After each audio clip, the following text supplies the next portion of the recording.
আজ দুপুরবেলায় ভয়াবহ দুর্ঘটনা হয়েছে বাঁকুড়া থেকে ছাতনার মেন রাস্তায়। একটি মারুতি সাথে একটি টোটোর। কারজুরিডাঙ্গা থেকে যাওয়ার পথে আঁচুরি হাসপাতালের অনেকটা আগের গ্রামের ভেতর। মারুতিটা আসছিল ছাতনার দিক থেকে আর টোটোটা আসছিল কারজুরিডাঙ্গার দিক থেকে। দুইজন দুই দিক থেকে আসছিল। ঘটনাস্থানে যেটা শোনা যাচ্ছে যে টোটোটা আচমকা ডান দিকে চাপায় আর মারুতির ড্রাইভার বাগানোর চেষ্টা করে কিন্তু বাগাতে পারে না। টোটোয় ধাক্কা লাগে, তারপর ওই পাঁচিরটাতে ধাক্কা হয়।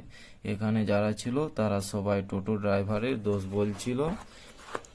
শুনলাম টোটোতে দুইজন ছিল, ড্রাইভার ও একজন মহিলা। দুইজনে গুরুতর অবস্থা বাঁকুড়া সম্মিলনী মেডিকেল কলেজে ভর্তি করা হয়েছে।